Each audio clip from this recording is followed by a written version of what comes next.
more to the earth than what we can see on the surface. In fact, if you were able to hold the earth in your hand and slice it in halves, you would see that it has multiple layers. But of course, the interior of our world continues to hold some mysterious stories for us. Even as we intrepidly explore other worlds and deploy satellites into orbit, the inner recesses of our planet remain off limit from us. However, advances in seismology have allowed us to learn a great deal about the Earth and the many layers that make it up. Each layer has its own properties, composition, characteristics that affects many of the key processes of our planet. They are in order from the exterior to the interior: the crust, the mantle, the outer core, and the inner core. So let's take a look at them. Like all terrestrial planets, the Earth's interior is differentiated.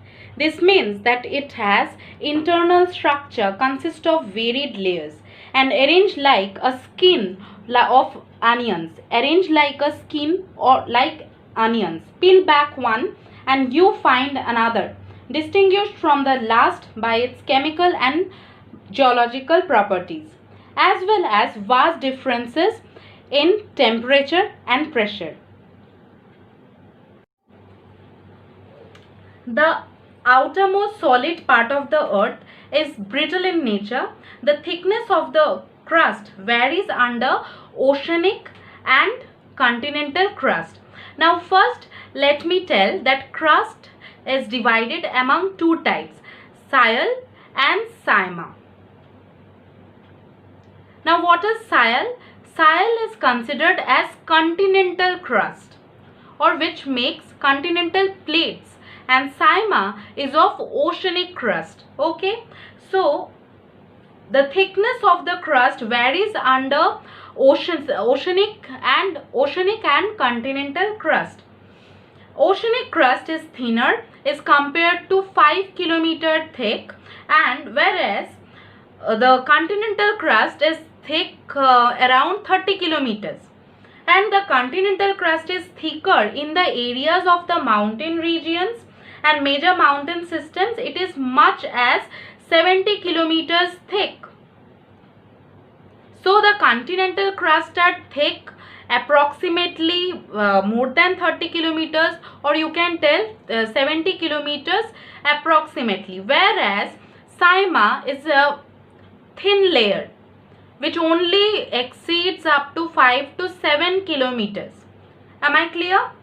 So it's made of this crust, this Sial and Sima. The thickness is altogether 0 to 100 kilometers, which is being divided among two, Sial and Sima. Sial is the continental crust, which is mostly thick about 70 kilometers. Sima is thick about 5 to 7 kilometers, and these both makes the crust. And crust is made up of heavier rock and having density of 3 grams per centimeter cube. And the type of rock found in the oceanic crust is basalt, whereas the type of rock found in the continental crust is granite. So these small facts are very important for upcoming examinations. Next, moving on to the differences between Sial and Sima. So first we have read Sial's thickness is more than 70 kilometers, whereas Sima's thickness is 5 to 7 kilometers. Now the density matters because it is very, Sima is thin, that means the density is higher, and Sial, it is the lighter rock materials are there, so density is less. Okay, so next it is made up of granite and Sima is made up of basalt. Sial forms continental crust and Sima forms oceanic crust. So these are the difference between Sial and Sima. What is Sial and Sima? Continental crust and oceanic crust, the two parts of Earth's crust. And above the earth crust, what is there? The surface of the earth where we are living. right? Next, moving on to our next layer, which is mantle. The portion of the interior beyond the crust is called the portion of the interior of the earth beyond the crust is known as mantle. Now it extends from Moho discontinuity, which is Moho discontinuity? It is the line of discontinuity between the crust and mantle, right? So it is the line which I am marking, it is Moho discontinuity. So Moho discontinuity is a depth of Moho discontinuity is up to the depth of 2900 kilometers. The upper portion of the mantle is known as asthenosphere. You can see I have already marked asthenosphere. Now the very word astheno means weak. That means this part is made with the weak molten magma. This area is quite weak and it is considered to be extending up to 400 kilometers. That means this region is up to 400 kilometers. And it is the main source of magma, and it is the main source of magma that finds its way to surface during volcanic eruptions, right? So it has the density higher than the crust. That means the density what we have learned of the crust is 3 gram per centimeter cube, whereas over here in the mantle region the density is 3.4 grams per centimeter cube. And the crust and the uppermost part of the mantle are called lithosphere. So the crust and the upper part of mantle both are known as lithosphere.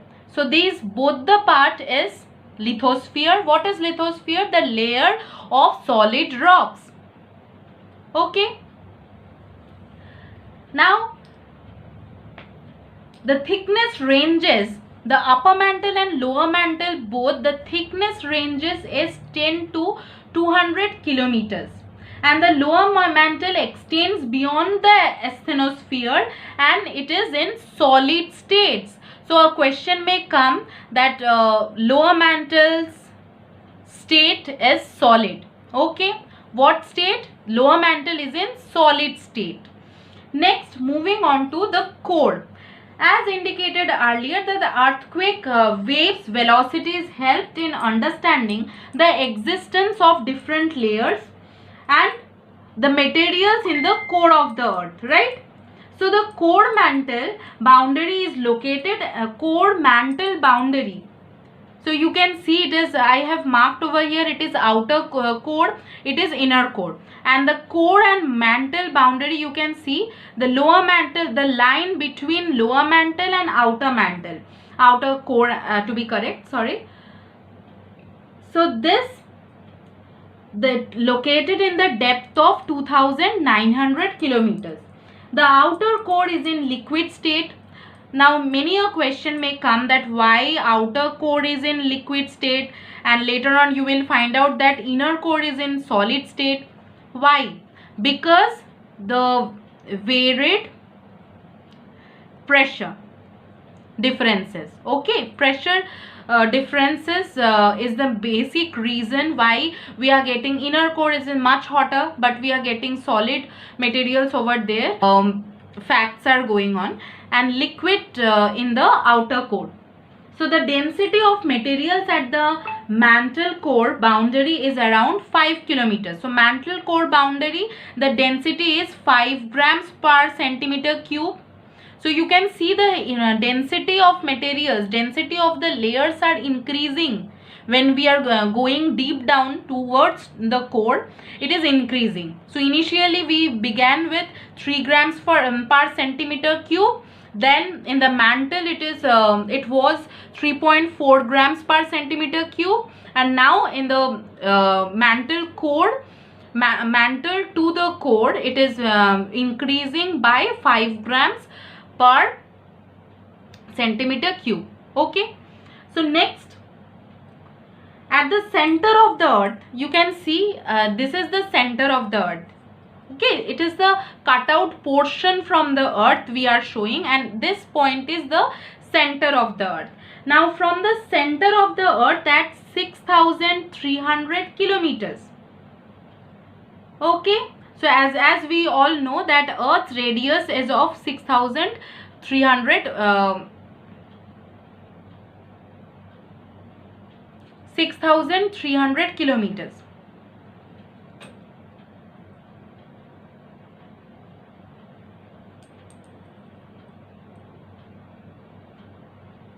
The density value is around in the core or the center of the earth, the density is 13 gram per centimeter cube. The core is made up of very heavy material, mostly constituted by nickel and iron. So this core is made up of nickel and iron. So we are calling it Nifesima. Okay, Nifesima and Chrophesima. Why Chrophesima? Because outer layer is consist of chromium and ferrous as well, and inner core is consisting nickel, nickel and ferrous content. Okay, so we call it chromium and ferrous, nickel and ferrous. So for our understanding, we name them Chrophesima, Nifesima, right? So it is sometimes referred to as Nephe layer. So the inner core is sometimes referred to as Nephe layer. Clear? So up to this, I guess this is the different parts of inner parts of the earth is clear. So what we have started today, first earth's different layers we have learned. First layer is crust, which has been classified among two, Syal and Sima. Then comes asthenosphere, then mantle are of two, upper mantle, lower mantle, then outer core, inner core, and each layer's density we have learned, the depth we have learned, and what type of materials are there in the deep inside the earth we have learned in today's video.